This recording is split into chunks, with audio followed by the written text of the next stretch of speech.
Hello, and welcome to Chapter 3, Part 1 of the M-STEP Test Administration Training Series.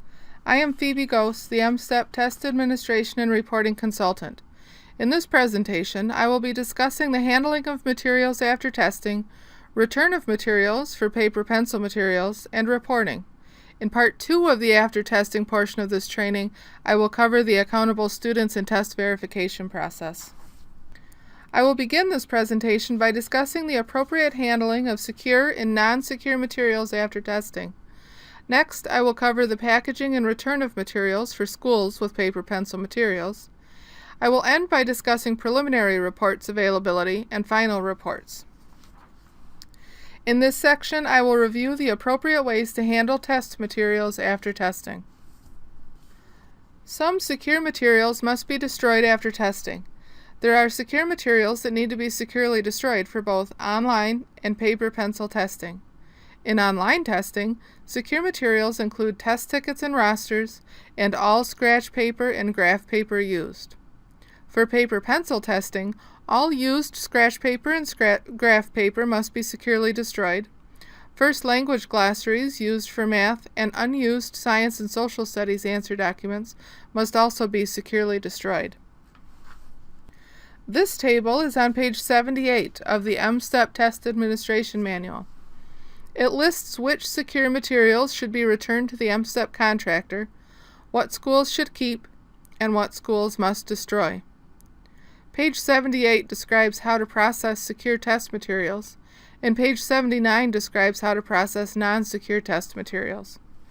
Secure materials that need to be returned to the M-STEP contractor include all used answer documents, unused ELA and mathematics answer documents, the orange special handling envelope, all used and unused test booklets, any accommodated versions of the test, and ELA listening CDs and scripts.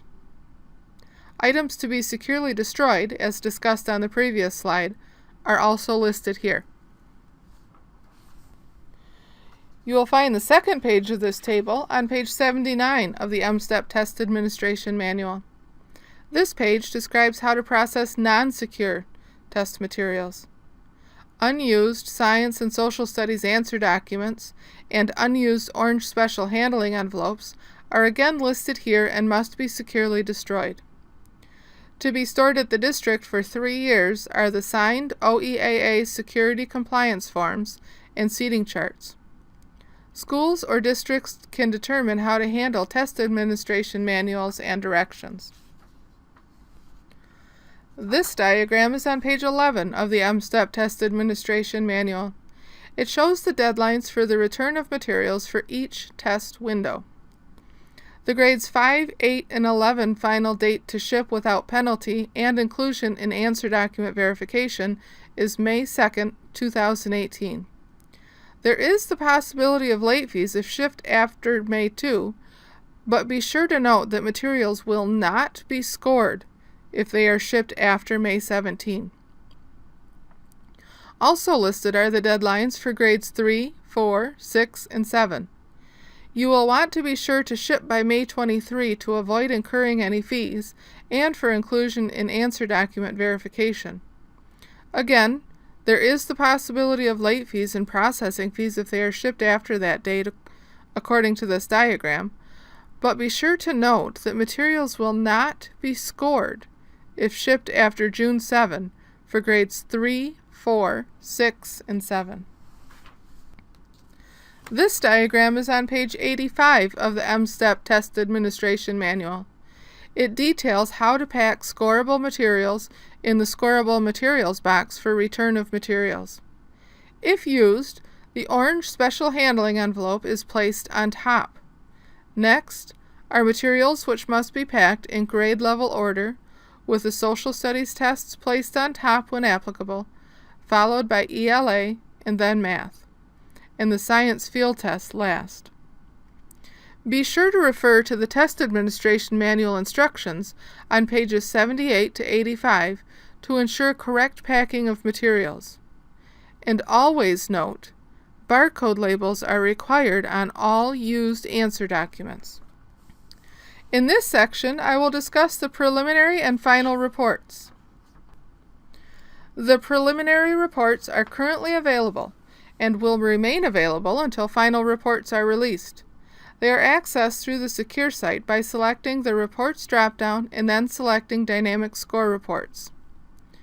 The preliminary reports include only machine-scored items.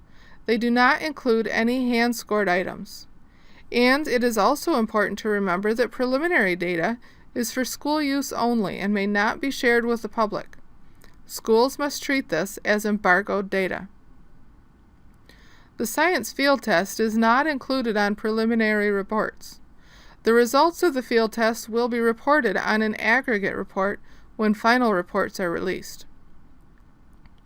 More detailed information about the preliminary reports and the data on the preliminary reports is available in the Guide to Preliminary Reports on the MSTEP webpage at www.michigan.gov/MSTEP under the Reports section.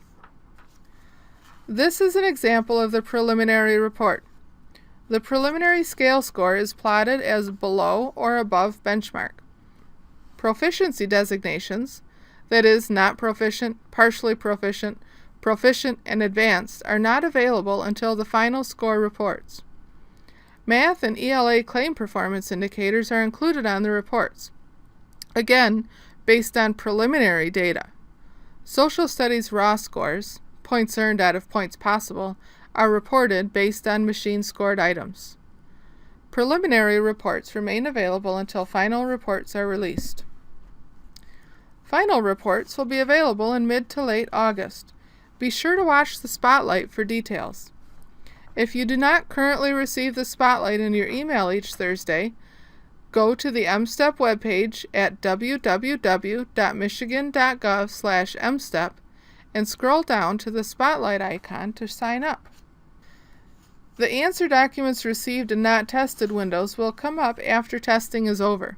Again, make sure that you receive the Spotlight each week for updates. These are some helpful links.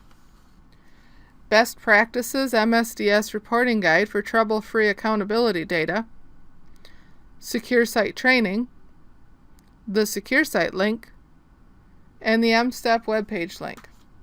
Thanks for watching. Be sure to join me for Part 2 of the After Testing training, where I will discuss the accountable students and test verification process.